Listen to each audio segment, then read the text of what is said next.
श्री गणेशाय नमः। ओम नमो भगवते वासुदेवाय।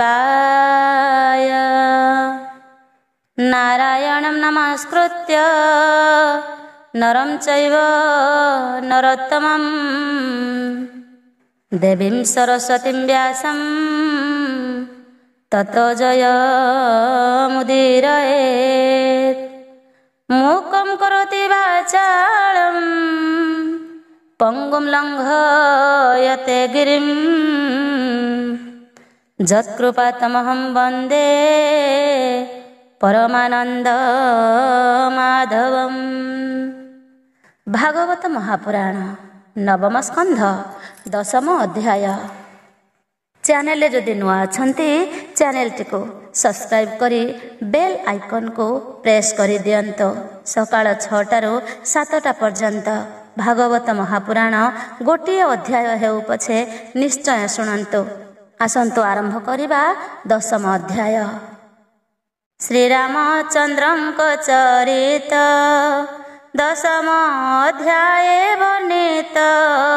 श्रीशुकवाच एबे हो शुण महीपति जे वंशे जाहार संतति जे कुले जे बा अधिपति शुणते पाप विनाशन्ति खट्वांगु दीर्घ बाहु नाम सुत होइला गुण धाम रघुताहार तहु जात सकल गुणे सुविख्यात अजताहार बीर्जे जात तार कुमर दशरथ से दशरथ घरे हरि जन्मिले नर देह धरी चतुर्धा रूपे देव कार्ये जन्मिले दशरथ बीर्जे राम लक्ष्मण शत्रुघ्न भरत तुले 4 जन से रामचरित तु सुखे शुणिछु ऋषिंकर मुखे गुरु वचने राज्य छाड़ी पद्मचरणे भूमि माड़ी लक्ष्मण सीतार समेते जे दुखे बंचिले वनस्ते सुग्रीव तुले मित्र करी विरूप कले से असुरी प्रिया विजोगे कोप होई समुद्रे से तो से बंधाई प्रथमे विश्वामित्र संगे यज्ञ रखिले अनुरागे मारीच आदि निशाचरे रात्रे मिलिले यज्ञ ठारे लक्ष्मण तुले ता संहारी मुनिक यज्ञ रक्षा करी से पुणी सीता स्वयंवरे मिलिले विदेह नगरे भांगिले ईश्वर को दंड बाळगज की क्षुदंड अशेष राजा गण जिणी सीतांकु स्वयंवरु आणी अयोध्या नगरे आसन्ते परशुराम वन पथे बोलई श्रीरामंकु चाही धनु भांगिलु बळे तुही मो धनु बेनी करे बह नहिले सीता मोते दिय एमंत तार वाक्य घोरे ता धनु धरी बाम करे तक्षणे भृगु बंशी बोले जंघे बसाई गुण देले रामर देखी घोर कर्म पादे न मिले परशुराम सीता को आनी निज पुरे प्रवेश होइले सतरे पिता जे पत्नी बस होई ଯାହା ବୋଇଲା କୈକେୟୀ ମୋ ପୁତ୍ର ରାଜେ ରାଜା ହେଉ ତୋ ସୁତ ରାମ ବନେ ଯାଉ ସେ ପୁଣି ପିତାର ବଚନେ ତକ୍ଷଣେ ଚଳିଲେ ବିପିନେ ବନେ ବୁଲନ୍ତେ ବେନି ଭାଇ ଜନକ ସୁତା ସଙ୍ଗେ ନେଇ ରାବଣ ଭଗ୍ନି ଶୂର୍ପଣଖା ମାୟାର ବଳେ ଦେଲା ଦେଖା ଲକ୍ଷ୍ମଣ ରଘୁନାଥ ବୋଲେ ତା ନାସା ଶ୍ରବଣ ଛେଦିଲେ ତା ଛଳେ ରାତ୍ରି ଚର ଗଣ ଉଭାରି କଲେ ଘୋର ରଣ ଖର ଦୂଷଣ ଯେ ତ୍ରିଶିର ଯୁଦ୍ଧେ ମିଳିଲେ ମହାବୀର ଶୂର୍ପଣଖାର ବନ୍ଧୁ ଗଣେ ଯେତେ ମିଳିଲେ ଘୋର ରଣେ ତାଙ୍କୁ ଛେଦିଲେ ତୀକ୍ଷ୍ଣ ସରେ ଅଶେଷ ଜନ ଉପକାରେ 14,000 ଯେ ବଳ ମାରିଲେ ଦଶରଥ ବାଳ ବରଷା ଋତୁ ଆଗମନେ ପଶିଲେ ରାମ ଘୋର ବନେ ତେନ୍ତୁଳି ବୃକ୍ଷ ତଳେ ରହି ପଲ୍ଲବେ କୁଟୀର ଭିଆଇ ସୀତାର ରୂପ ଗୁଣ କଥା ଶୁଣି ରାବଣ ମନେ ବ୍ୟଥା ଚିତ୍ତ ପୀଡ଼ିତ କାମ ସରେ ରାକ୍ଷସ ପଶେ ଅନ୍ତପୁରେ ମାରିଚ ରାବଣ ଆଦେଶେ ମିଳିଲା ରଘୁନାଥ ପାଶେ ଅଦ୍ଭୁତ ବିଧାତାର ଯୋଗ ବନେ ମିଳିଲା ମାୟା ମୃଗ ବନେ ସୁବର୍ଣ୍ଣ ମୃଗ ଦେଖି ରାମଙ୍କୁ ବୋଲେ ଚନ୍ଦ୍ରମୁଖୀ ଭୋନାଥ ମୋର କ୍ରୀଡ଼ା ଅର୍ଥେ ସୁବର୍ଣ୍ଣ ମୃଗ ଦିଅ ମତେ ସେ ରାମ ନାରୀ ବସ ଅର୍ଥେ ଧନୁ ନାରାଚ ଧରି ହସ୍ତେ ଧାଇଁଲେ ମୃଗ ବଧ ଅର୍ଥେ ସେ ପଶେ ଗହନ ବନସ୍ତେ ତାହାକୁ ମାରିବାର କାଳେ ଶବଦ କଲା ସେ ବିକଳେ ରଖ ହେ ଲକ୍ଷ୍ମଣ ଶୁଭିଲା ଜାନକୀ ଲକ୍ଷ୍ମଣେ କହିଲା ଲକ୍ଷ୍ମଣ ଯାଅ ବେଗ ହୋଇ ସ୍ୱାମୀଙ୍କି ବିପତ୍ତି ପଡ଼ଇ ତକ୍ଷଣେ ଧନୁ ଧରି ହସ୍ତେ ମିଳିଲେ ରାମର ଗ୍ରତେ ରାବଣ ମିଳି ବୃକ୍ଷ ତଳେ ସୀତାଙ୍କୁ ନେଲା ଅନ୍ତରାଳେ ସୀତା ବିଚ୍ଛେଦେ ଦୁଃଖ ମନେ ମିଳିଲେ ଋଷ୍ୟ ମୁକ ବନେ ସୁଗ୍ରୀବ ତୁଲେ ମିତ୍ର କରି ସେବନେ ବାଳିକି ସଂହାରୀ ଅଙ୍ଗଦ ହନୁମାନ ତୁଲେ ସମୁଦ୍ର ନିକଟେ ମିଳିଲେ ପ୍ରିୟା ବିଚ୍ଛେଦେ ଦୁଃଖ ମନ ଜାଣିଲା ବରୁଣ ରାଜନ ସ୍ୱଭାବେ ଦୁର୍ଗମ ଗଭୀର ଭ୍ରମନ୍ତି ମକର କୁମ୍ଭୀର ତକ୍ଷଣେ ନିଜ ରୂପ ଧରି ରାମର ପାଦେ ନମସ୍କରି ଅନେକ ସ୍ତୁତି ବାକ୍ୟ କଲା ସେତୁ ବନ୍ଧନେ ମାର୍ଗ ଦେଲା ବୋଲଇ ଭାବ ଭକ୍ତି ବହି ରାବଣ ବଧ କରି ତୁହି ସକଳ ଅସୁର ସଂହାରୀ ବେଗେ ତୋ ଲୋଭ ନିଜ ନାରୀ ତୋ ଯଶ ରହୁ ଦଶ ଦିଶେ ମୁନିଏ ଗାଇବେ ହରଷେ ସୁଗ୍ରୀବ ନୀଳ ହନୁମନ୍ତ ଅଙ୍ଗଦ ଘେନି କପି ଯୂଥ ଚଳନ୍ତି ରୁକ୍ଷ ବଳ ସଙ୍ଗେ ଲଙ୍କା ଗମନ କରି ବେଗେ ନିକୁମ୍ଭ କୁମ୍ଭ ଇନ୍ଦ୍ରଜିତ ଧୂମ୍ରାକ୍ଷ ଆଦି ଯେତେ ଯୂଥ ଏ ଆଦି ଯେତେ ଘୋର ସୈନ୍ୟ ସଙ୍ଗତେ ଘେନି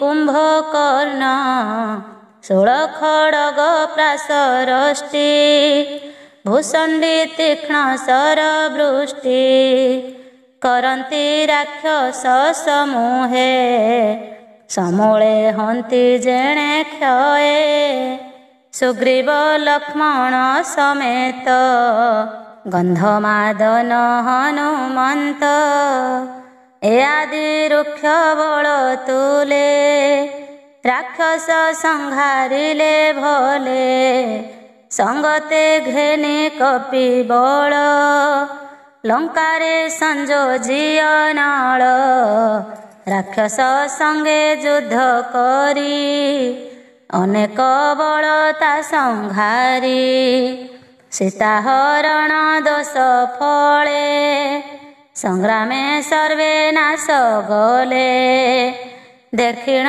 ବୀରଙ୍କ ମରଣ ରଥ ଆରୋହିଲା ରାବଣ ମାତଳି ଘେନି ଦିବ୍ୟ ଯାନ ମିଳିଲା ରାମ ସନ୍ନିଧାନ ରାମ ରାବଣ ମୁଖ ଚାହିଁ କହନ୍ତି କୋପ ଭର ହୋଇ ମୋ ନାରୀ ହରିଲୁ ଯେ ତୁହି ତପ ପ୍ରସାଦେ ଗର୍ବ ବହି ଆଜ ସରିଲା ତପ ଫଳ ହେଳେ ଗଞ୍ଜିବି ତୋର ବଳ ଏମନ୍ତ କହି ରଘୁନାଥ କୋପେ କୋଦଣ୍ଡ ଧରି ହସ୍ତ ବଜ୍ର ସମାନ ରାମ ସର ଭେଦିଲା ରାବଣ ହୃଦର ରଥ ପଡ଼ିଲା ଭୂମି ତଳେ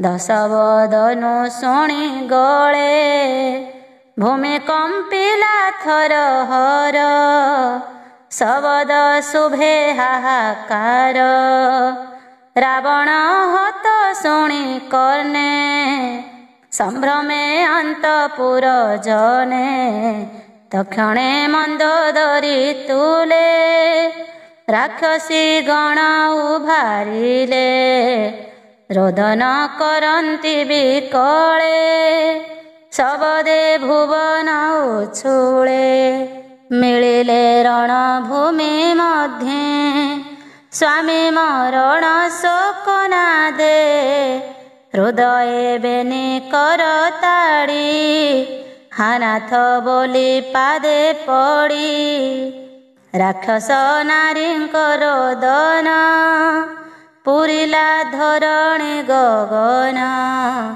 କାନ୍ଦନ୍ତି ସ୍ୱାମୀ କୋଳେ ଧରି ନାରୀଙ୍କ ତୁଲେ ମନ୍ଦୋଦରୀ ବଜ୍ର ସମାନ ରାମ ସର ଭେଦିଲା ତୋର ହୃଦୟର ଭୋନାଥ ତୋହର ମରଣେ ପଶିବୁ କାହାର ଶରଣେ ଲୋକ ରାବଣ ତୁ ରାବଣ ଅନାଥ କଲୁ ନାରୀ ଗଣ ତୋର ମରଣେ ଲଙ୍କାପୁରୀ ଏବେ ହୋଇଲା ହତ ଶିରି ତୋ ନାଥ କାମେ ଭୋଳ ହୋଇ ଛଳେ ହରିଲୁ ବଇ ଦେହି ସେ ଦୋଷ ତୋତେ ନାଶ କଲା ମରଣ ଦଶା ଭିଆଇଲା ଅନାଥ କଲୁ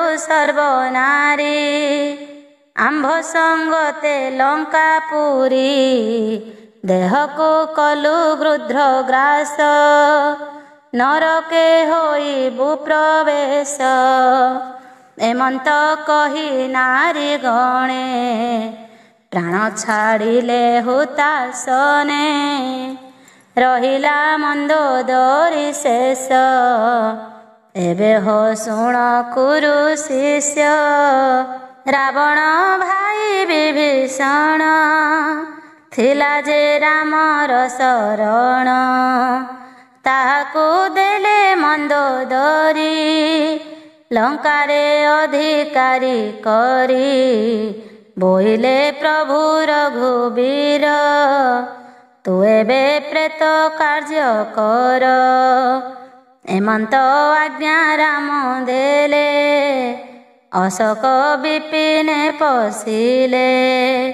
ସୀତା ଦେଖିଲେ ବେନି ଡୋଳେ ଅଧବଦନେ ବୃକ୍ଷ ତଳେ। ରାମ ବିଚ୍ଛେଦ ବ୍ୟାଧି ଜୋର ଶୁଖିଛି ସୁରଙ୍ଗ ଧର। ଲୋଚନେ ଅଶ୍ରୁ ଜଳ ପୁରୀ ହାସିତା ବୋଲି କୋଳେ ଧରି। ଜାନକୀ ପ୍ରଭୁ ମୁଖ ଚାହିଁ ବେଗେ ଉଠିଲେ ଜ୍ଞାନ ପାଇ। ଆଦିତ୍ୟ ଦେଖି ପଦ୍ମ ଜେହ୍ନେ ଅନାଇ ଉନ୍ମାଳ ଲୋଚନେ। ଶ୍ରୀରାମ ହସ୍ତେ ହସ୍ତ ଦେଇ କାଞ୍ଚନ ବିମାନ ଆରୋହୀ। ଲକ୍ଷ୍ମଣ ହନୁମନ୍ତ ତୁଲେ ରାମ ବିମାନେ ବିଜେ କଲେ। ବିଭୀଷଣକୁ ଦାଶରଥୀ ଲଙ୍କାରେ କରି ଅଧିପତି। ବୋଇଲେ ହୁଅ ତୁଅ ମୋର ଏ ଲଙ୍କା କଳ୍ପେ ଭୋଗ କର। ବିଭୀଷଣକୁ ରାଜା କରି ରାମ ବିଜୟ ନିଜ ପୁରୀ। ପିତା ନିର୍ଦ୍ଦେଶ ବନବାସ ସରିଲା 14 ବରଷ। ରାମ ବିଜୟ ଇନ୍ଦ୍ର ଚାହିଁ ସ୍ୱର୍ଗକୁ ସୁମ ବରଷଇ। ଗଗନେ ଦେବେ ପନ୍ତି ପନ୍ତି ରାମ ବିଜୟ ଉଚ୍ଚାରନ୍ତି। ରାମ ବିଚ୍ଛେଦେ ଦୁଃଖ ମନେ ଭରତ ଥିଲା ତପୋବନେ।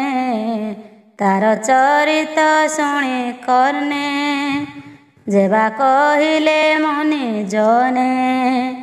କଠୋର ତପବନେ କରି ସେ ବ୍ରହ୍ମଚାରୀ ରୂପ ଧରି। ଯାବକ ଭକ୍ଷେ ଗୋରୁ ମୂତ୍ରେ ବଳକଳ ପିନ୍ଧି କଟି ସୂତ୍ରେ। ପିଙ୍ଗଳ ଜଟା ଶିରେ ବହେ ରାତ୍ରେ ସ୍ତଣ୍ଡିଳେ ବାର ଶୋଏ। ରାମ ପାଦୁକା ଅଗ୍ରେ ସ୍ଥାପି ନିଶ୍ଚଳ ଧ୍ୟାନେ ଚିତ୍ତରୋପି। ସେ ରାମ ମୁନି ଗଣ ତୁଲେ ଭରତ ଆଶ୍ରମେ ମିଳିଲେ। ତାହାର ହସ୍ତ ରାମ ଧରି ଆଶ୍ୱାସ ବାକ୍ୟେ କୋଳ କରି। ରାମ ଲକ୍ଷ୍ମଣ ହନୁମନ୍ତ ସଙ୍ଗତେ ଚଳିଲେ ଭରତ। ରାମ ପାଦୁକା ମୁଣ୍ଡେ ବହେ ତପସ୍ୱୀ ରୂପେ ଜନମୋହେ। ମିଳିଲେ ଅଯୋଧ୍ୟା ନିକଟେ ସରଜୁ ନଦୀ ପୂର୍ବ ତଟେ। ରାମର ଆଗମନ ପଥେ ମିଳିଲେ ପାତ୍ର ପୁରୋହିତେ। ବେଦ ଶବଦେ ବିପ୍ରଜନେ ଶଙ୍ଖ ଦୁନ୍ଦୁଭି ବାଦ୍ୟ ଶୋନେ। ଦିବ୍ୟ ବିମାନ ଶ୍ରେଣୀ ସାଥେ ବିରୋଧାମନ୍ତୀ ବେগে পথে। ধ্বজ পতাকা শোভে স্বর্ণে উত্তম বাজি গজ জানে। গণিকা যুদ্ধ অগ্রে সোহে মার্গে চলন্তে জনমোহে। বিবিধ উপায়ন হস্তে জয় শবদ করি পথে। ঘেনে উত্তম দীপাবଳି ନାରୀଏ ଦିଅନ୍ତି ହୁଳହୁଳି। ବିପ୍ରଙ୍କୁ ଦେଖି ରଘୁନାଥ ଶିରେ ନିବେଶିବେନି ହସ୍ତ। ତାହାଙ୍କୁ ନମସ୍କାର କଲେ। ସୀତା ଲକ୍ଷ୍ମଣ ଘେନି ତୁଲେ। ଅଯୋଧ୍ୟାପୁର ଜନ ଯେତେ ରାମ ଆଗମ ଦେଖି ପଥେ। ରାମ ଲକ୍ଷ୍ମଣ ମୁଖ ଚାହିଁ ରଙ୍ଗେ ନାଚନ୍ତି ଗୀତ ଗାଇ। ରାମ ପାଦୁକା ଘେନି ଶିରେ ଭରତ ଚଳଇସ ଧୀରେ। ଉତ୍ତମ ବ୍ୟଜନ ଚାମରେ ସୁଗ୍ରୀବ ବିଭୀଷଣ ଧରେ। ଅଞ୍ଜନା ସୁତ ବୀରମଣି ଚଳନ୍ତି ଶ୍ଵେତ ଛତ୍ର ଘେନି। ଶତ୍ରୁଘ୍ନ କରେ ଧନୁଶର ରଥେ ଦେଖନ୍ତି ସୁର ନର। ଜାନକୀ କରେ କମଣ୍ଡଳ ପୂରିତ ନାନା ତୀର୍ଥ ଜଳ। ଅଙ୍ଗଦ ହସ୍ତେ ଖଡ୍ଗ ବହି ସୁବର୍ଣ୍ଣ ଶତ ଚନ୍ଦ୍ର ଯହିଁ। ସ୍ତୁବନ୍ତି ବନ୍ଦୀ ନାରୀ ଯୂଥ ମଧ୍ୟେ ବିଜୟ ରଘୁନାଥ। ନକ୍ଷତ୍ର ମଧ୍ୟେ ଯେହ୍ନେ ଶଶୀ ତ୍ରିଦଶେ କୁସୁମ ବରଷି। ସଙ୍ଗତେ ଘେନି ତିନି ଭାଇ ମିଳିଲେ ଅନ୍ତପୁରେ ଯାଇ। ନମିଲେ ଗୁରୁ ପତ୍ନୀ ପାଦେ କୌଶଲ୍ୟା ଚରଣେ ଆନନ୍ଦେ। ରାମଙ୍କୁ ଦେଖି ମାତୃଗଣ ଆନନ୍ଦେ କରନ୍ତି କଲ୍ୟାଣ। ପ୍ରାଣକୁ ପାଇ ତନୁ ଯେହ୍ନେ ଉଠଇ ହରଷ ବଦନେ। ଆନନ୍ଦେ ଅଶ୍ରୁ ଜଳ ନେତ୍ରେ ସିଞ୍ଚନ୍ତି ଶ୍ରୀରାମର ଗାତ୍ରେ। ରାମର ଶିରେ ଜଟା ଦେଖି ସର୍ବେ ହୋଇଲେ ମନେ ଦୁଃଖୀ। ତକ୍ଷଣେ ମିଳିଲେ ବ୍ରାହ୍ମଣେ ବଶିଷ୍ଠ ଆଦି ଗୁରୁଜନେ। ମୁଣ୍ଡନ କଲେ ଜଟା ଭାର ଘେନାଇ ନାନା ଉପହାର। ସୁବର୍ଣ୍ଣ କୁମ୍ଭ ତୀର୍ଥ ଜଳେ ରାମଙ୍କୁ ଅଭିଷେକ କଲେ। ଉତ୍ତମ ବସ୍ତ୍ର ଅଳଙ୍କାରେ ରତ୍ନ ମୁକୁଟ ବାନ୍ଧି ଶିରେ। ଜାନକୀ ତୁଲେ ଅଭିଷେକ କଲେ ସକଳ ପ୍ରଜା ଲୋକ। ରାମଙ୍କୁ ପାଇ ପ୍ରଜା ଜନେ ସକଳ ହରଷିତ ମନେ। ପିତାଙ୍କୁ ପାଇ ପୁତ୍ର ଯେହ୍ନେ ଆନନ୍ଦେ ହରଷ ବଦନେ। ତ୍ରେତୟା ବର୍ତ୍ତମାନ କାଳେ ଯେସନେ ସତ୍ୟ ଯୁଗ ମିଳେ। ରାମ ହୋଇଲେ ରାଜେ ରାଜା ସତ୍ୟ ଯୁଗର ପ୍ରାୟ ପ୍ରଜା। କରନ୍ତି ସ୍ୱଧର୍ମ ଆଚାର ଏବେ ହୋ ଶୁଣ କୁରୁ ବୀର। ବନ ପର୍ବତ ନଦୀ ନଦ ଦୀପ ବରସ ସିନ୍ଧୁ ଭେଦ। ପ୍ରଜାଙ୍କୁ କାମ ଧେନୁ ପ୍ରାୟ ଭୂମି ହୋଇଲା ରସଦାୟ। ନାସିଲେ ଆଧି ବ୍ୟାଧି ବ୍ୟଥା ବୃଦ୍ଧେ ହୋଇଲେ ସାମରଥା। ସେ ରାମ ଏକ ପତ୍ନୀ ବ୍ରତ ଆଚରେ ରାଜ ଋଷି ମତ। ଆଚରେ ଗୃହ ମେଧି ଧର୍ମ ଶୁଭେ ସକଳ କ୍ରିୟା କର୍ମ। ଜାନକୀ ରାମର ଚରଣେ ସ୍ୱଭାବେ ଖଟେ ଅନୁକ୍ଷଣେ। କହଇ ବିପ୍ର ଜଗନ୍ନାଥ ଆଦିତ୍ୟ ବଂଶାନୁଚରିତ। ପବିତ୍ର କଲେ ନିଜ ଅଂଶେ ଜନମି ହରି ଯେଉଁ ବଂଶେ। ସୁଜନେ ଶୁଣ ଅବିରତେ ହରିଚରିତ ଭାଗବତେ। ତରିବ ଏ ଭବ ଜଳଧି ଶ୍ରବଣେ ଶୁଣି ନିରବଧି। ଇତି ଶ୍ରୀମଦ୍ଭାଗବତେ ମହାପୁରାଣେ ପାରମହଂସ୍ୟାଂ ସଂହିତାୟାଂ ନବମସ୍କନ୍ଧେ ଶ୍ରୀରାମଚରିତମ୍ ନାମ ଦଶମଧ୍ୟାୟ। ଏକାଦଶ ଅଧ୍ୟାୟ। ଅଯୋଧ୍ୟାପୁରେ ରାମ ରାଜା ଭାଇଙ୍କ ସଙ୍ଗେ ପାଳି ପ୍ରଜା। ଯଜ୍ଞାଦି ଯାହା ଯାହା କଲେ ବର୍ଣ୍ଣିତ ଏକାଦଶରେ। ଶ୍ରୀଶୁକ ଉବାଚ ଶ୍ରୀରାମ ରାଜେ ହୋଇ ରାଜା ଆନନ୍ଦେ ପାଳି ଜନ ପ୍ରଜା। ଉତ୍ତମ କଳ୍ପେ ଯଜ୍ଞ କଲେ ବଶିଷ୍ଠ ସର୍ବ ମୁନି ତୁଲେ। ବିପ୍ରଙ୍କୁ ଚାରି ବେଦୁmbରୀ ଦକ୍ଷିଣା ଦେଲେ ଚିତ୍ତ ଭରି। ଭୂମି କି କରି ଚାରି ଭାଗେ ଦକ୍ଷିଣା ଦେଲେ ଅନୁରାଗେ। ହୋତାଙ୍କୁ ପୂର୍ବ ଦିଗ ଦେଲେ ଅଧୈର୍ଯ୍ୟ ପଶ୍ଚିମେ କଳ୍ପିଲେ।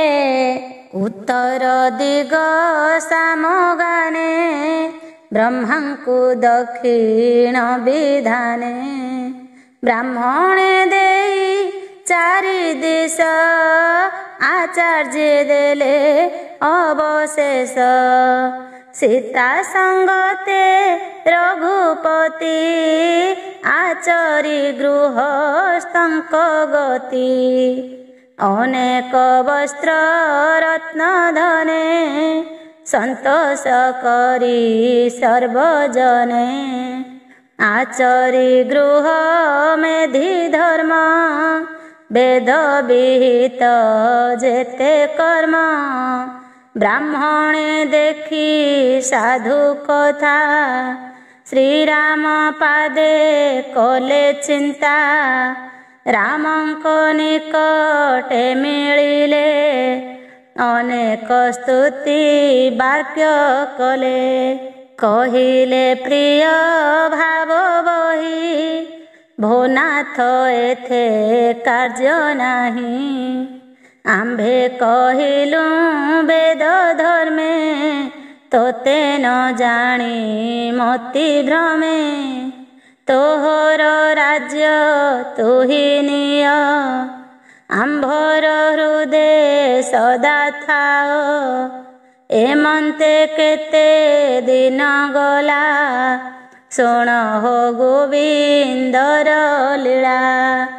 ଦିନେ ରାମ ରାତ୍ର କାଳେ ବୁଲନ୍ତି ନିଜ ଭୃତ୍ୟ ମେଳେ। ଯଶ ଯଶ କେ କି ଚିନ୍ତେ ଏମନ୍ତେ ବିଚାରି ଗୁପତେ। ଶୁଣିଲେ କ ଗୃହାଶ୍ରମେ ପତ୍ନୀ କି ବୋଲେ ଗୁରୁ ତମେ। ତୁ ଦୁଷ୍ଟା ନାରୀ ଘରୁ ଯାଅ ମୁଁ ନ ଛୁଇଁବି ତୋର ଦେହ। ଅସତୀ ପର ଗୃହାଶ୍ରମୀ ମୁଁ ନୁହେଁ ରାମ ପ୍ରାୟ କାମୀ। ସେ ଯେନେ ସୀତା ଘେନି ଘରେ ଆନନ୍ଦେ ଗୃହାଶ୍ରମ କରେ। ହେମନ୍ତ ଶୁଣି ତାର ମୁଖେ ଗୃହେ ମିଳିଲେ ମନ ଦୁଃଖେ। ଶୁଣିଣ ଲୋକ ପବାଦ ଚିନ୍ତା ବସିଲା ରାମ ହୃଦ। ସୀତାର ଗର୍ଭ ବାସ ଦେଖି ତାର ବିଚ୍ଛେଦେ ହୋଇ ଦୁଃଖୀ। ଏ ଲୋକ ପବାଦ ଭୟ କରିବି କେବଳ ଉପାୟ। ଲକ୍ଷ୍ମଣେ ରାଇ ରଘୁନାଥ ତା ସଙ୍ଗେ ଭାଳିଲେ କାନ୍ତ। ବୋଇଲେ ସୀତାଙ୍କୁ ବିପିନେ ନିବେଶି ଆସ ତୁ ବହନେ। ତକ୍ଷଣେ ରାମ ଆଜ୍ଞା ପାଇ ସୀତାଙ୍କୁ ବନେ ନେଇ थोई से मिले बाल्मीकि भुवने बेनी कुमार जात बने बाल्मीकि भ्रांति छाड़ी मन निज कुटीरे देले स्थान करिले जात कर्म मान लव कुश जे देले नाम अंगद चित्र केतु दुई लक्ष्मण बीर्जे जात होई तक्ष पुष्कल बेनी भाई भरत पत्नी गर्भे होई सुबाहु श्रुत सेन वीर होइले शत्रुघ्न कुमार भरत दिग विजय करी कोटि गंधर्व बल मारी युद्धे पाइला धन जेते देला से अग्रते शत्रुघ्न दिग विजय करी लवण मधु पुत्र मारी मथुरापुर मध्युवने पुरा स्थापिले प्रजा जने एमन्ते केते दिन अन्ते राम चलन्ते सीता पथे राम आगम शुणी कर्णे तक्षणे वरुण भुवने जानकी होइले प्रवेश मने अनेक करी रोष सीतार न पाई उद्देश्य राम चलिले निज देश राम जे जानकी विच्छेदे मनन कल्पे राजपदे सीतार गुण चिंती मने निद्रा न माड़ई नयने कंठ कुंठित शोके पुरी चित्तकु न पारंती धरी स्त्री पुरुष संग एहि केश हे नर देह बही से दिनु ब्रह्मचर्य करी राम होइले ब्रह्मचारी वर्ष सहस्र त्रयोदश निरते ब्रह्मचारी वेश अखंड अग्निहोत्र कले वसिष्ठ आदि मुनि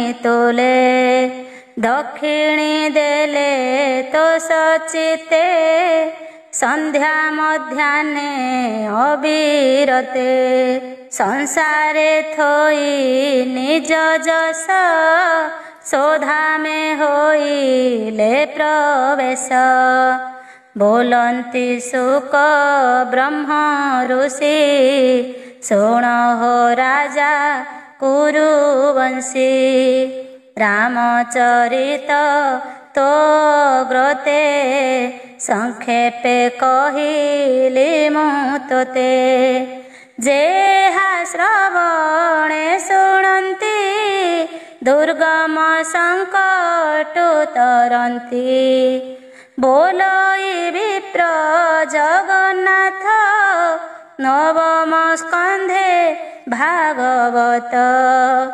रामचरित पुण्य कथा जेणे खंडई भव व्यथा इति श्रीमद्भागवते महापुराणे पारमहंस्यां संहितायां नवम स्कंधे श्रीरामचरितं नाम 11 अध्याय।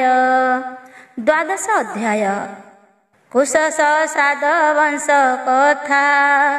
12 अध्याय व्यवस्था।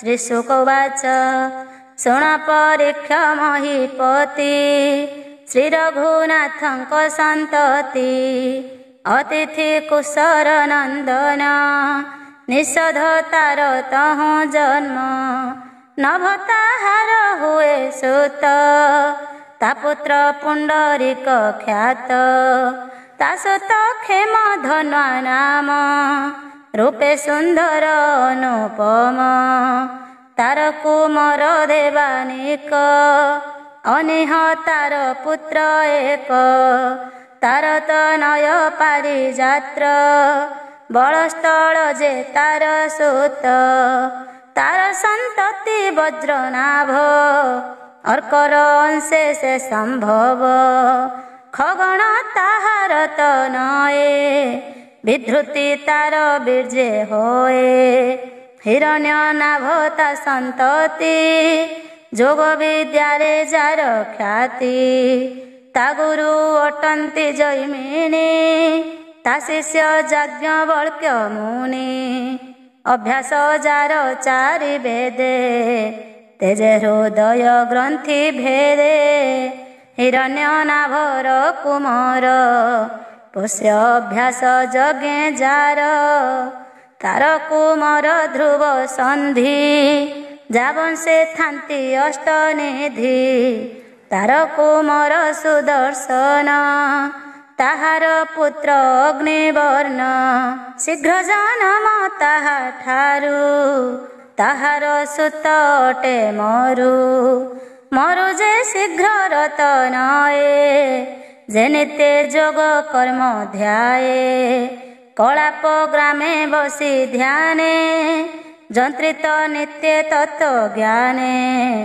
ଯୋଗ ସାଧଇ ଯେବା ଅର୍ଥେ ଶୁଣ କହିବା ତ ଗ୍ରତେ କଳିର ଅନ୍ତେ ସୂର୍ଯ୍ୟବଂଶ ସେ ପୁଣ କରିବ ପ୍ରକାଶ ପ୍ରଶୁଶ୍ରୁତ ନାରତନଏ ତା ସୁତ ସନ୍ଧି ନାମ ବହେ ଅମର୍ଷଣ ଯେ ତାର ସୁତ ମହସ୍ୱାନ ଯେ ତହୁଁ ଜାତ ତାର କୁମର ବିଶ୍ୱ ସ୍ୱାହୁ ତାର ମହିମା କେବା କହୁ ପ୍ରସେନ ଜିତ ତାର ପୁତ୍ର ତକ୍ଷକ ନାମେ ତାର ସୁତ ବୃହଦ ବଳ ତାର ସୁତ ତୋ ପିତା ଯୋଗେ ରଣେ ହତ ଇକ୍ଷ୍ୱାକୁ ବଂଶେ ତେ ରାଜା ଧର୍ମେ ପାଳିଲେ ଜନ ପ୍ରଜା ଶୁଣ ପରୀକ୍ଷ କହୁଁ ଏବେ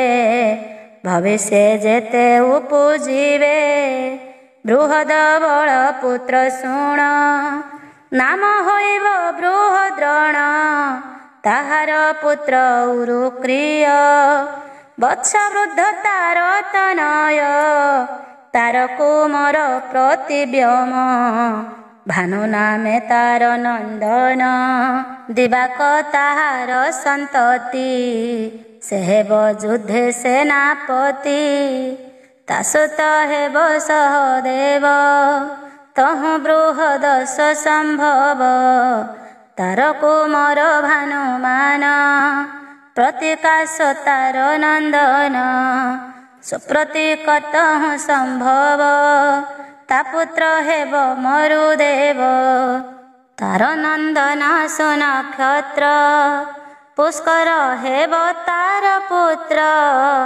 ତାହାର ଅନ୍ତରିକ୍ଷ ସୁତ ସୁତପାତା ସୁତ ବିଦିତ ଅମିତ୍ର ଜିତ ତା ନନ୍ଦନ ତା ତହୁଁ ବୃହଦ୍ରାକ ଜନ୍ମ ତହୁଁ ବହି ହେବ ଉଦୟ ତା ସୁତ ହେବ କୃତଞ୍ଜୟ ତାର ସନ୍ତାନ ରଣଞ୍ଜୟ ତା ପୁତ୍ର ନାମଟି ସଞ୍ଜୟ ତାହାର ପୁତ୍ର ଶାକ୍ୟ ନାମ ଶୁଦ୍ଧୋଦ ତାହାର ନନ୍ଦନ ତାଠାରୁ ଜାତ ଯେ ଲାଙ୍ଗଳ ପ୍ରସେନ ଜିତ ତାର ବାଳ ତାହାର ନନ୍ଦନ କ୍ଷୁଦ୍ରକ ତା ତହୁଁ ହୋଇ ବରଣକ ତା ପୁତ୍ର ସୁରଥ ହୋଇବ ସୁମିତ୍ର ପୁତ୍ରେ ଶେଷ ହେବ ଇକ୍ଷ୍ୱାକୁ ବଂଶେ ରାଜା ଯେତେ ତତେ କହିଲି ଭବିଷ୍ୟତେ ସୁମିତ୍ର ଯାଏ କଳି ଯୁଗେ एते नृपति हेबे भोगे बोलई विप्र जगन्नाथ। नवम स्कंधे भागवत आदित्य वंशानुचरित। जेय भूत भविष्यत ताहांक जन्म ए संसारे शुणन्ते सर्व पाप हरे। इति श्रीमद्भागवते महापुराणे पारमहंस्यां संहितायां नवम स्कंधे श्रीराम वंशानुचरितं नाम 12 अध्याय। त्रयोदश अध्याय। इक्ष्वाकुपुत्र निमियादि जे राजर्षि जनकादि ताहांक वंश त्रयोदशे वर्णन होइछि विशेषे। श्रीशुक उवाच निमि जे इक्ष्वाकुर सुत ता वंशे जेते राजा जात। जे कर्म कले अनुभवे शुण कहिबा तोतेबे। से निमि वसिष्ठ संगते बसी भाळई यज्ञार्थे। वसिष्ठ मोर यज्ञ कर वृत्ति जे चारि बेदुबर। वसिष्ठ तार मुख चाहि बोइले स्नेह भर होई। इंद्र वरण कला मते तो यज्ञ करिबि केमन्ते। मु आगे इंद्र यज्ञ सारी वृत्ति जे चारि बेदुबरी। पछे करिबि यज्ञ तोर से निमि न देला उत्तर। वसिष्ठ इंद्र यज्ञ गले अन्य ब्राह्मण निमि कले। यज्ञ आरंभिले हरसे संकल्पी सहस्र बरसे। एमन्ते इंद्र यज्ञ सारी निमिर वाक्य से सुमरी। से यज्ञ करी बार आसे बेगे मिलिले निमि पासे। यज्ञ आरंभ देखि तार कोपिले ब्रह्मांक कुमार। बोइले कोप भर होई मोते अवज्ञा कलु तुही। तोर जीवने नाही कार्य मरण हेउ तोते आज। ता शुणी निमि कोप बही बोइले जीव छाड़ तुही। तक्षणे निमि शाप फले वसिष्ठ बसिले निश्चले। जीवन गला देहु छाड़ी तक्षणे शून्य मार्गे उड़ी। उर्वशी गर्भे हेले जन्म मित्रा वरुणଙ୍କ नंदन। निमि जे यज्ञ शाळे थिले तक्षणे जीवन छाड़िले। जीवन यज्ञ शाळे पशी रहिला यज्ञ स्तंभे ग्रासी। निमि शरीरे विप्रजने विचार कले अनुमाने। तैल सुगंध द्रव्य देई निमि शरीर तहि थोई। बोइले पूर्णाहुति गले शरीर दही बाओनळे। एमंत बोली यज्ञ कले संपूर्णे पूर्णाहुति देले। इंद्रादि देवे जेते थिले संतोषे सोम पान कले। विप्रे जे दक्षिणा पाइले अनळे दही बाबोइले। देवता ऋषि तोष मने बर जाचिले यजमाने। निमिर देहे पशु प्राण आंभे करिबा परित्राण। निमि जीवन स्तंभे थिला देवंकु प्रति वाक्य कला। मोर शरीरे कार्य नाही असार नित्य देही। सकल दुख ए शरीरे मरण भय निरंतरे जन्मे मरई रात्र दिने अशेष व्याधि अनुक्षणे मृत्र परीक्ष कृमि स्थान माया रे होए हत ज्ञान कामादि शत्रु मध्य रहे निरते अहंकार बहे मृत्यु समुद्रे नीति बुड़े पुणे पसई पुणे छाड़े पुरीश भस्म कीटन्ते दुर्गंध बहई निरते रोगंक मंदिर मातर स्वभावे दुख ए शरीर एमंते निमिर वचने सर्वदेवता तो समने बोइले प्रमाण ए बाणी पुणे क्षण के मने गुणी देवाउचु शुण विदेह नरनाथ आंभर बर नहे व्यर्थ सकल जंतु कलोचने बसतु निमेष विधाने निमेष मते संख्या कर कालर गणना व्यवहार एमंत देवंक वचने बसिला जंतु कलोचने अध्यात्म गति नित्य तार एबे हो शुण कुरुवीर अराज्य भये महाजने सकले विचारिले मने आम्भे जे वेद मंत्र स्वरे कुशे मंथिबा ए शरीरे जे मन्ते पुत्र जन्म होई निर्भये प्रजांकु पाळई एमंत विचारि मनरे तक्षणे निमिर शरीरे कुशे मंथिले वेद स्वरे तक्षणे जन्मिला कुमरे जन्मन्ते जनक होइला वैदेह नाम जे बहिला मंथने मिथिलता नाम बहे अशेष गुणग्राम एमंते निमिराज बला मिथिलापुर बसाइला तासुत उदा बसु नाम नंदीवर्धन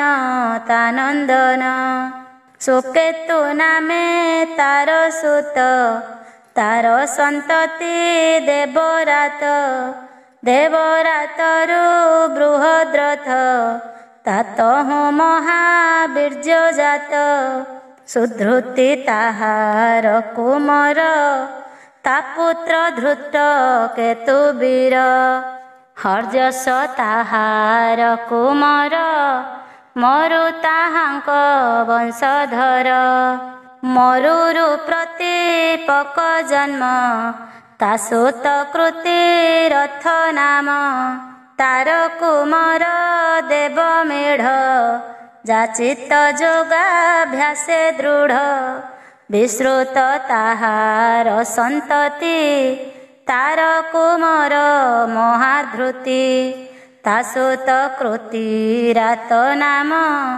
तार संतति महारोम सुवर्ण रोमा तात नये तात ह्रस्व रोमा होए तार कुमर शिरध्वज तार महिमा महातेज विप्रेजे तार यज्ञ काले मही करसिले लंगले लंगल अग्रे सीता जात एणु से शिर ध्वज ख्यात तार कुमर कुशध्वज धर्म ध्वज तार तनुज तात हूँ बेनी पुत्र जात शुण हो ताहांक चरित से कृत ध्वज मित ध्वज शुण ताहांकर तनुज कृत ध्वजर केशी ध्वज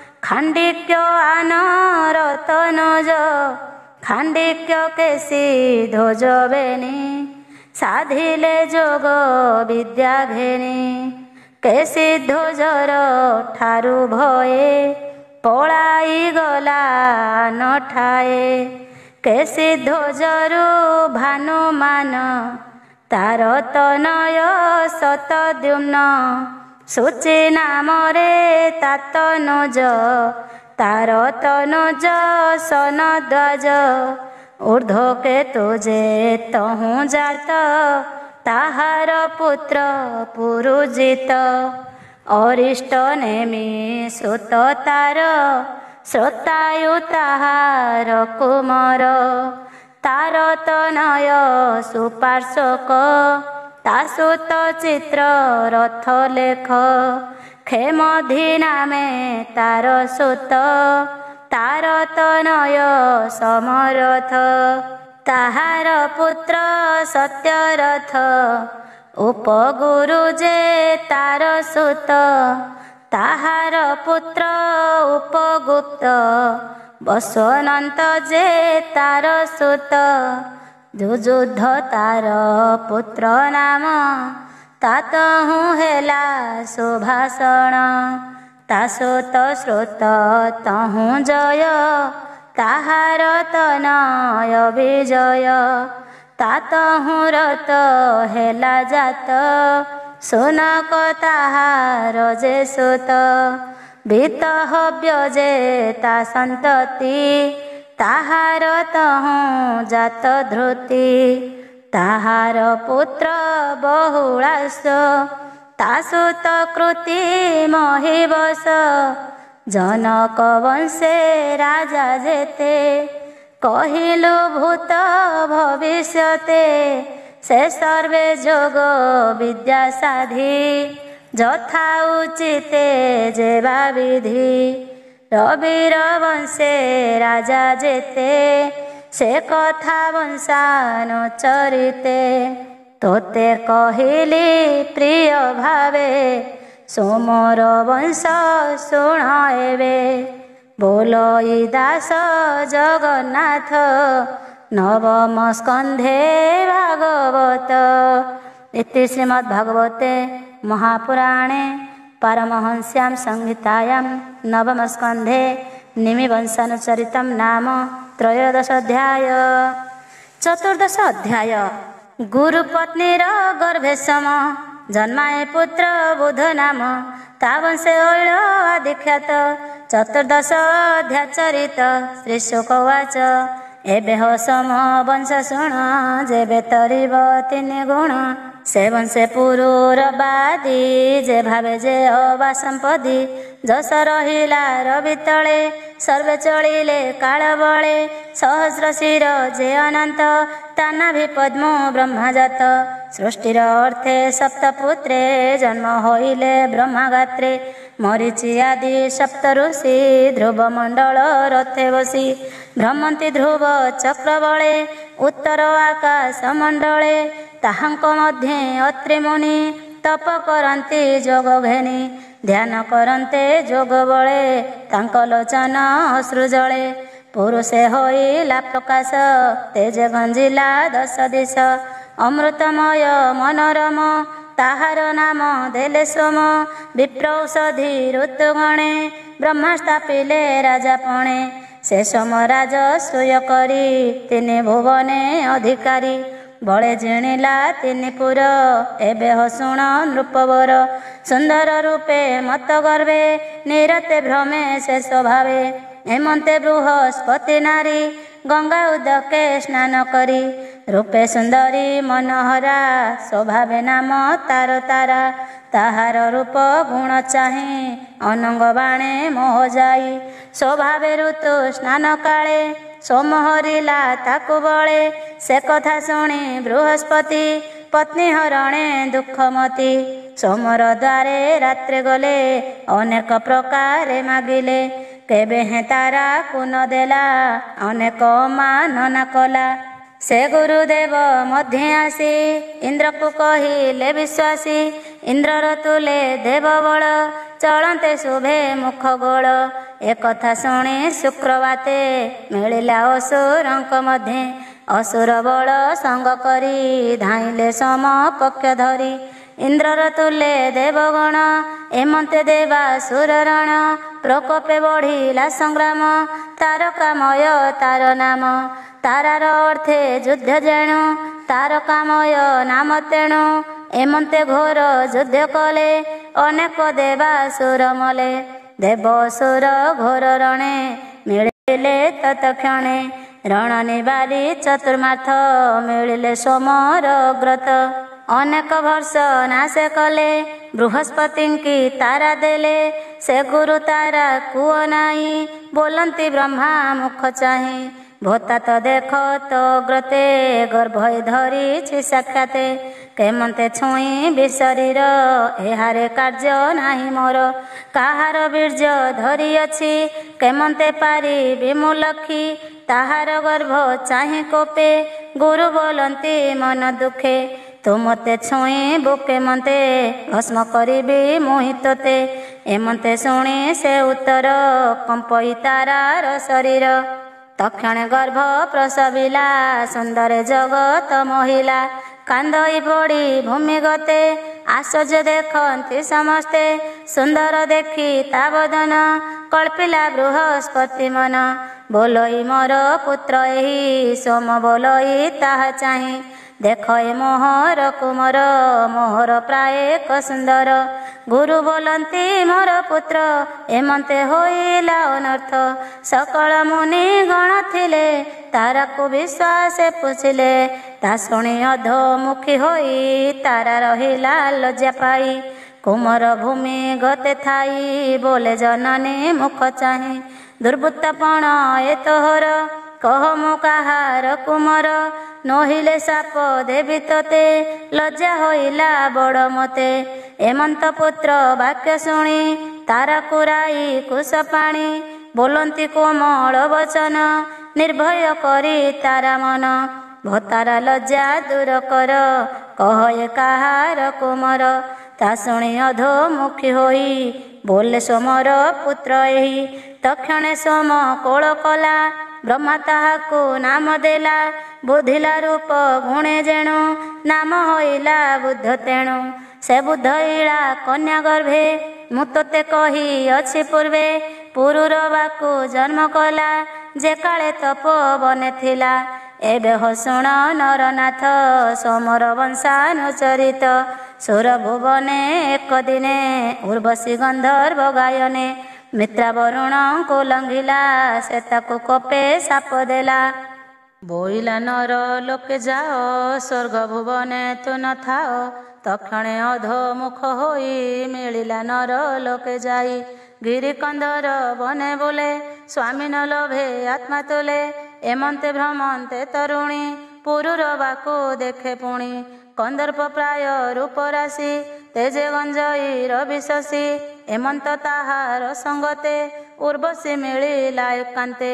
ଉତ୍ଫୁଲ୍ଲହର ସଲୋଚନେ ପୁରୁର ବାର ସନ୍ନିଧାନେ। ସେ ରାଜା ତାର ମୁଖ ଚାହିଁ ତକ୍ଷଣେ କାମ ବଶ ହୋଇ। ଗଭୀର ବାକ୍ୟେ ତାକୁ କହେ ରୋମହରସ ସର୍ବଦେହେ। ରାଜା ଉବାଚ ଆସ ସୁନ୍ଦରୀ ବସ ଏଥେ। ଭଲେ ଅଇଲୁ ଟିକି ପଥେ ମିଳିଲୁ ମୋହର ସଙ୍ଗତେ। କହ ମୁଁ କି କରିବି ତୋତେ ମୋ ସଙ୍ଗେ ରମ ତୁ ଏକାନ୍ତେ। ସୁନ୍ଦର ରହି ଦିନା କେତେ। ଉର୍ବଶୀ ଉବାଚ ତୋ ରୂପ ଦେଖି ହେ ରାଜନ ଅନଙ୍ଗେ ବାଧିଲା ମୋ ମନ। ତୁମର ତୁଲେ ସତ୍ୟ କର ନିଶ୍ଚୟ କରିବି ତୋତେ ବର। ଦେଖ ଏ ମେଷ ପୁତ୍ର ଦୁଇ ତୁଲେ ଅଛନ୍ତି ଭେନି ଭାଇ। ଅତ୍ୟନ୍ତ ପ୍ରିୟ ଏ ମୋହର ଏହାକୁ ଯତ୍ନେ ରକ୍ଷା କର। ଉଲଗ୍ନ ନ ଦେଖିବି ତୋତେ ଘୃତ ଆହାର ଦେବୁ ନିତ୍ୟେ। ଏମନ୍ତ ପ୍ରତି ପାଳୁ ଯେବେ ତୋ ସଙ୍ଗେ ରମି ବଇଁ ତେବେ। ଏମନ୍ତ ତାର ମୁଖ ଶୁଣି ସତ୍ୟ ଯେ କଲା ନୃପମଣି। ଉର୍ବଶୀ ରୂପେ ହୋଇ ବସ କଲା ସେ ଅନେକ ବିଶ୍ୱାସ। ବିମାନେ ବସି ତା ବିଶ୍ୱାସେ ଗିରି କାନନ ନାନା ଦେଶେ। ରମିଲା ହର ଶୀତ ମନେ ଚୈତ୍ର ରଥ ଆଦି ବନେ। ବନ ବିହାର ନାନା ଦେଶେ ପଦ୍ମ କୁମୁଦ ଗନ୍ଧବାସେ। ଉର୍ବଶୀ ସଙ୍ଗେ ସଙ୍ଗ କଲା ରାତ୍ର ଦିବସ ନ ଜାଣିଲା। ଏବେ ହସୁଣ ରାଜ ଋଷି ଇନ୍ଦ୍ର ଯେ ନ ଦେଖି ଉର୍ବଶୀ। ବୋଲେ ଗନ୍ଧର୍ବ ଗଣ ଚାହିଁ ଉର୍ବଶୀ ମୋର ଗଲା କାହିଁ। ଗନ୍ଧର୍ବେ ବେନି କର ଯୋଡ଼ି କହିଲେ ଇନ୍ଦ୍ର ପାଦେ ପଡ଼ି। ମିତ୍ରା ବରୁଣ ସାପ ଫଳେ ଉର୍ବଶୀ ଅଛି ମର୍ତ୍ତ୍ୟପୁରେ। ରମଇ ପୁରୁ ରବା ତୁଲେ ତା ଶୁଣି ପୁରନ୍ଦର ବୋଲେ। ତୁମ୍ଭେ ହୋ ମର୍ତ୍ତ୍ୟ ଲୋକେ ଯାଇ ଉର୍ବଶୀ ଆଣ ବେଗ ହୋଇ।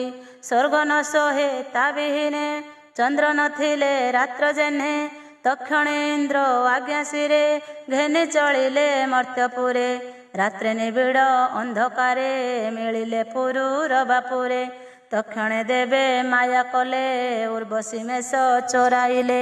ସେବେ ନିମେଷ ଶୂନ୍ୟ ଜାନ୍ତେ ଉଚ୍ଚରୋଦନ କଲେ ପଥେ। ତା ଶୁଣି ନିଦ୍ରା ଭଙ୍ଗ ହୋଇ ବିକଳେ ଉର୍ବଶୀ କାନ୍ଦଇ। ବୋଇଲା ଶିରେ କର ଦେଇ ମୋ ପୁତ୍ର କେନେଲା ଚୋରାଇ। ମୁଁ ଏଡ଼େ ହୀନେ ଆଶ୍ରେ କଲି ଏପୁରେ ଅନ୍ୟଥା ହୋଇଲି। ଭୁଲିଲି ନପୁଂସକ ବୋଲେ ପୁତ୍ରେ ମୋହର କାହିଁ ଗଲେ। ଏ ରାଜା ନାରୀଙ୍କର ପ୍ରାୟେ ଶୋଇଛି ନିଦ୍ରା ସୁଖ ମୋହେ। ଯେ ସନେ ନପୁଂସକ ଶୋଇ ଏମନ୍ତ ଦେଖିଲା ତ ନାହିଁ। ଏମନ୍ତ ରୋଦ ନ କରନ୍ତେ ରାଜାର ଶୟନ ଏକାନ୍ତେ। ଉର୍ବଶୀ କଟୁ ବାକ୍ୟ ଶୁଣି ନିଦ୍ରା ତେଜିଲା ନୃପମଣି। ଅଙ୍କୁଶେ କୁଞ୍ଜର ଯେ ସନେ ତକ୍ଷଣେ ଶୟନୁ ସେ ଉଠି। ଖଡ଼ଗ କରି ଦୃଢ଼ ମୁଷ୍ଟି ଉଲଗ୍ନି ରାଜା ଥିଲା ଶୋଇ। ଅନ୍ଧାରେ ଦେହ ନ ଦିଶଇ ପଥେ ତାରେରେ କାରରାବେ। ମେଷକୁ ଛାଡ଼ିଲେ ଗନ୍ଧର୍ବେ ସେ ମେଷ ଘେନି ବେନି ହସ୍ତେ। ମିଳିଲା ଉର୍ବଶୀ ଅଗ୍ରତେ ଗନ୍ଧର୍ବେ ଶୂନ୍ୟ ମାର୍ଗେ ଥିଲେ। ବିଜୁଳି ତେଜ ପ୍ରକାଶିଲେ ରାଜା କଟିରେ ବସ୍ତ୍ର ନାହିଁ। ଉଲଗ୍ନ ଦେଖି କୋପ ବହି ମେଷକୁ ଦେଖି ରାଜା ହସ୍ତେ। ଉର୍ବଶୀ ଗଲା ଶୂନ୍ୟ ପଥେ ସେ ରାଜା ମେଷ ଘେନି କରେ। ଆସି ମିଳିଲା ନିଜପୁରେ ବୋଲଇ ନିୟତ ନନ୍ଦନ। ନ ଜାଣି କଲୁ ସେ ରୋଦନ ଶୟନ ସ୍ଥାନେ ସେ ମିଳିଲା। ଖଟେ ଉର୍ବଶୀ ନ ଦେଖିଲା ଦୀପ ଆଣିଲା ତତକ୍ଷଣେ। ଦେଖେ ଉର୍ବଶୀ ଗଲା କେଣେ ନ ଦେଖି ମୋହ ଗତେ ପଡ଼ି। କାନ୍ଦଇ ହୃଦେ କରତାଡ଼ି ଉନ୍ମତ୍ତ ପ୍ରାୟେ ମହି ଭ୍ରମେ। ଗିରି କାନନ ପଥଶ୍ରମେ ଭ୍ରମନ୍ତେ ଅତି ପ୍ରାତ କାଳେ। ଅଦ୍ଭୁତେ କୁରୁକ୍ଷେତ୍ରେ ମିଳେ ଉର୍ବଶୀ ସଖୀ ଜନ ମେଳେ। ଦେଖିଲା ସରସ୍ୱତୀ କୂଳେ ରାଜାକୁ ଚାହିଁ ଅଧୋମୁଖୀ। ମନେ ହୋଇଲା ମହାଦୁଃଖୀ ରାଜା ଉର୍ବଶୀ ମୁଖ ଚାହିଁ। ବୋଲଇ ସ୍ନେହ ଭର ହୋଇ ରାଜାଙ୍କୁ ଦେଖି କୋପ ଭରେ। ଉର୍ବଶୀ ଗଲା କିଛି ଦୂରେ ପଛେ ଗୋଡ଼ାଇ କାମ ବସେ।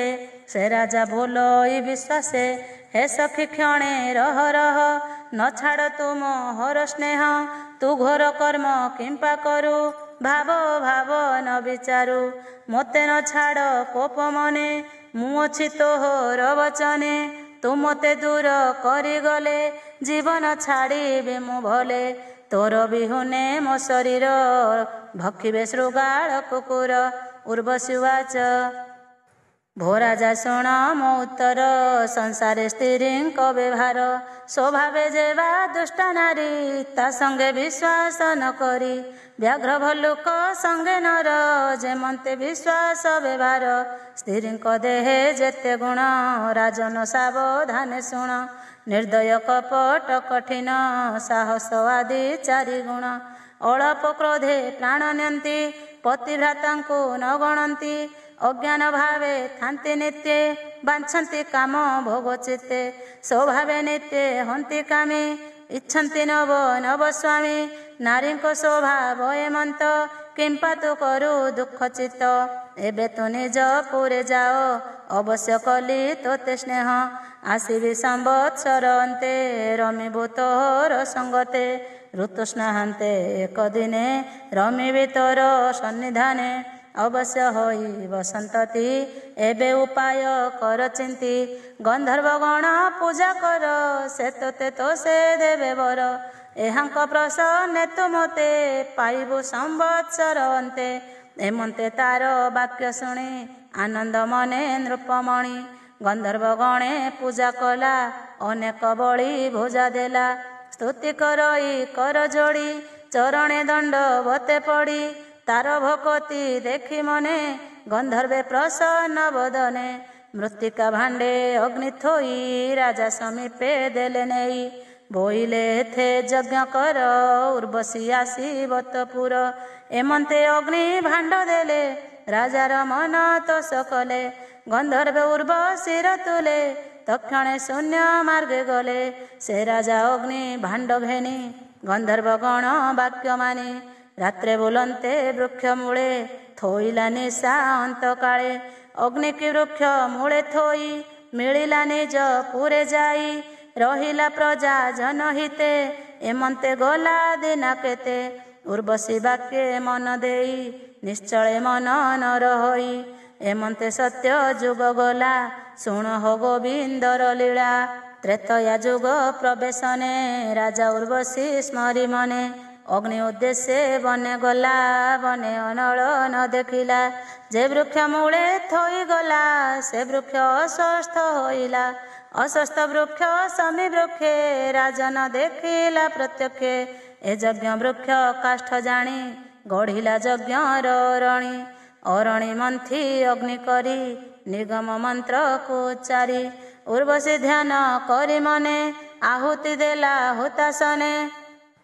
ଉର୍ବଶୀ ଯଜ୍ଞ ବଳେ ଆସି, ରାଜା ଶୟନେ ମିଳେ ନିଶି। ଯଜ୍ଞ ପୁରୁଷ ପରଶନେ, ବିଷ୍ଣୁ ମିଳିଲେ ତାର ମନେ। ଉର୍ବଶୀ ପୁରୁରବା ସଙ୍ଗେ, ପୁତ୍ର ଜନ୍ମିଲେ ରତିରଙ୍ଗେ।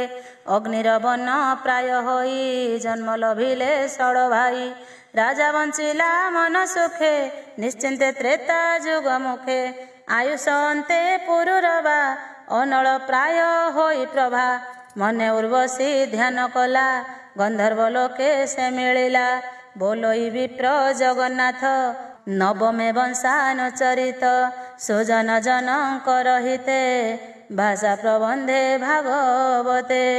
ଇତି ଶ୍ରୀମଦ୍ଭାଗବତେ ମହାପୁରାଣେ ପାରମହଂସ୍ୟାଂ ସଂହିତାୟାଂ ନବମ ସ୍କନ୍ଧେ ଐଳପାଖ୍ୟାनं ନାମ ଚତୁର୍ଦଶୋऽଧ୍ୟାୟ।